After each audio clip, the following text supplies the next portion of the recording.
Magandang gabi mga masters, bali ngayon po ay 4 na videos po ma-upload ko po sa aking YouTube channel. Tama nga mga masters, 4 na videos nga po ang ma-upload ko po. Yon, what's up mga masters? Nandito na naman tayo sa panibagong araw, panibagong kabanata na naman ang pagsasama-samahan natin ngayon guys.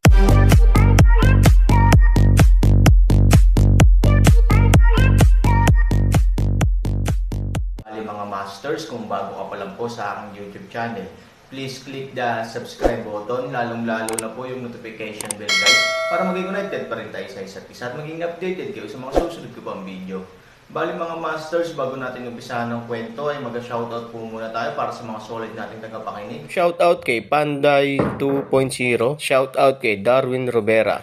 Yun na nga mga masters, no? Bali hindi na ito patagalin. In 3, 2, 1, let's go! Mga master, magbabalik tayo sa pag-upload ng 4 na videos everyday simula ngayon araw. Salamat sa solid na pagsuporta mga master. Hindi niya kailangang itago ang relasyon ni na Aaron at Linlong.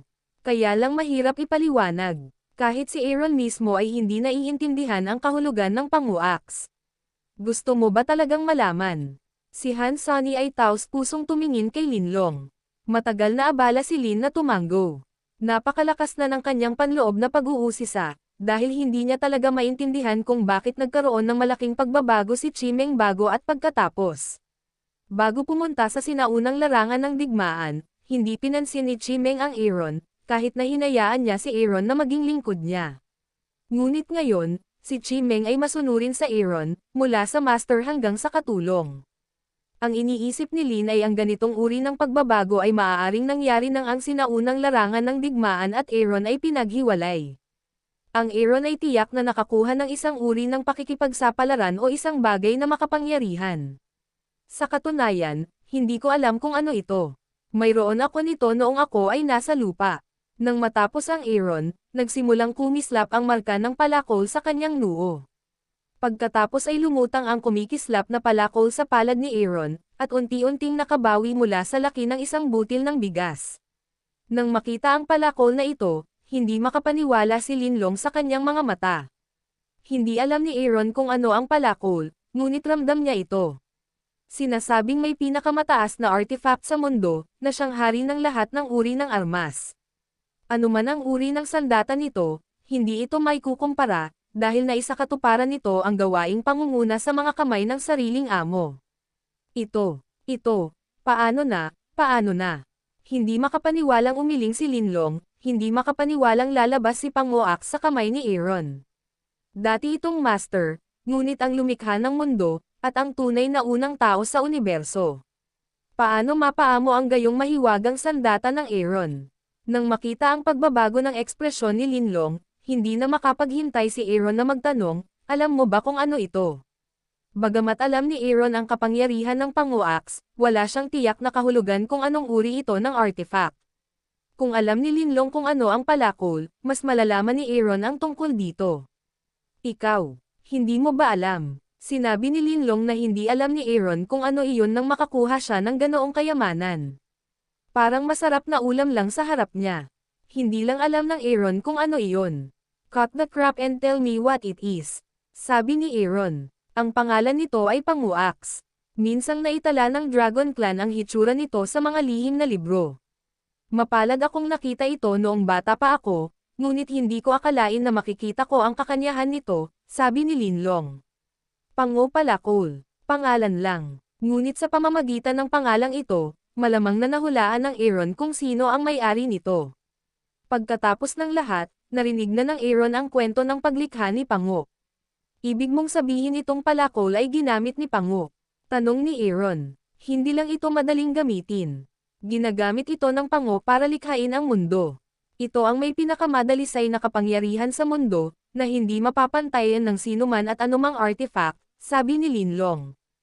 Huminga ng malalim si Aaron, bagaman sa pamamagitan ng pagganap ng sinaunang strongman at Chimeng, nahulaan niya na ang panguaks ay hindi pangkaraniwan. Hindi inaasahan ng Han 30 milyon na ito ay hindi karaniwan sa lawak na ito. Ginamit ito ng Pangu sa unang pagkakataon. Kung si Pangu ang unang tao sa universo. Kaya ang palakol na ito ang unang sandata sa sansinukob. Mayroon din itong pangalan, tinatawag na hari ng lahat ng bagay, sabi ni Linlong. Mula sa apat na salitang ito, nadama ni Aaron ang isang makapangyarihan at dominanteng espiritu, ang hari ng lahat ng sandata, higit sa lahat ng sandata sa mundo. Anong uri ng artifact, magic weapon, sa harap nito, ang lahat ay matatawag na scrap metal. Si Chi Meng ay isang sword spirit, kaya naman takot na takot siya sa hiningang ito. Katumbas ito nang makita ang malakas sa Divine Realm sa Light Realm. Sabi ni Aaron, ang ganoong metapora, hayaan si Linlong ng ilang paghamak. Ano ang estado ng lampara, at ano ang isang malakas na estado ng Diyos? Walang pakialam ang Panguax na ikumpara sa anumang iba pang sandata, dahil ito ay nakahihigit sa ibang mga armas. Hindi lang si Chi Meng. Hindi ba't takot na takot din ang malakas na tao sa sinaunang larangan ng digmaan? Kung makokontrol mo ang kapangyarihan ng palakol ni Pango, ang buong walong mundo ay magiging magalang sa iyo, sabi ni Linlong. Ang Aaron, na nagmamay-ari ng Panguax, ay may ganap na kapangyarihan, ngunit ngayon ang kapangyarihang ito ay hindi pa nabuo. Kapag nakontrol na niya ang kapangyarihan, walang sino man sa mundo ang magiging kalaban niya. Maging ang mga tinatawag na tunay na Diyos, sa pananaw ni Linlong, ay madaling mapugutan ng ulo ni Aaron. Walang pagpipilian si Aaron kundi ngumiti. Ang mundo ba sa lahat ng direksyon ay isang ministro? Hindi niya kailanman naisip ang gayong pagmamalabas, at ang kapangyarihan ng Panguax ay hindi ganoon kadaling kontrolin. Sinubukan ni Han Sanchen na gamitin ang kapangyarihan ng Panguax, ngunit siya ay inatake. Maari niyang gamitin ang hininga ng Panguax sa pekeng kapangyarihan ng tigre, ngunit hindi niya ginamit ang kapangyarihan ng Panguax, kung ganoon lang kadali. Hindi ko ito magagamit ngayon. Sabi ni Aaron, syempre matagal na tinanggap ito ni Lin at sinabing, ito ang sandata ni Pango. Paano ito magagamit ng mga ordinaryong tao? Isang himala na maaari mong hayaan itong makilala ang kanyang amo. Walang anumang hangarin si Aaron na pabulaanan ang sinabi ni Lin, dahil ito ay isang katotohanan. Kung magagawa niyang makilala ng palakol ni Pango ang Panginoon, tiyak na malas ang Aaron. Kung hindi, paanong ang isang supernatural na sandata ay sumuko sa mga mortal, kaya, hindi magandang bagay para sa akin ang magkaroon ng palakol ng Pango kung alam ito ng mga tao sa mundo, maaari nila akong patayin at agawin ang kayamanan. Saglit na natigilan si Linlong. Kung iisipin mong mabuti, ang sitwasyon ay gaya ng sinabi ng Aaron. Kapag ang balita ng Panguax ay kumalat sa buong mundo, para sa Aaron, ang Panguax ay magiging isang bomba, na maaaring masira ang Aaron sa anumang oras. Paano pahihintulutan ng mga makapangyarihang tao sa 8-party world na mahulog sa kamay ng iba ang 8-party world? Sa oras na iyon, magkakaroon ng isang pagtaas ng paghuli ng Aaron. Bukod dito, ang tunay na Diyos ng 8-party world ay maaaring lumitaw ng personal, na hindi maganda para sa Aaron, huwag mag-alala. Hindi ko sasabihin sa iba ang tungkol dito, at pumirma na kami ng kontrata. Madali mong malalaman kung ano ang nagawa ko kung gusto mong malaman. Sabi ni Linlong, dahil dito nang ahas si Aaron na sabihin kay Linlong ang isang malaking sikreto. Kung hindi, itatago ito ng Aaron. By the way, sa tingin mo ba mapagkakatiwalaan si Chi Meng? Lin mahaba nag-aalala mukha sa Aaron sinabi, kung Chi panaginip kumalat ang balita, ipaalam sa mga tao sa mundo malaman, ito ay hindi isang magandang bagay. Kumpiyansa na inalog ni Han Sunny ang Jade Sword sa pakikipagkamay at sinabing, ang kanyang katawan ay nasa aking kamay pa rin. Kung manggahas kang ipagkanulo ako, mawawala siya. Matagal na tumango si Lin at nahawakan ang diwan ng Chi Meng. Parang hinuhuli ang kanyang kahinaan. Sa pangkalahatan, hindi nang ahas si Chi Meng na ipagkanulo ang Aaron. Hindi ko alam kung ano ang kaharian ng mga tao sa buong mundo. Bagamat napakalakas ni Chi Meng para sa iyo, isa lamang siyang espiritu ng espada.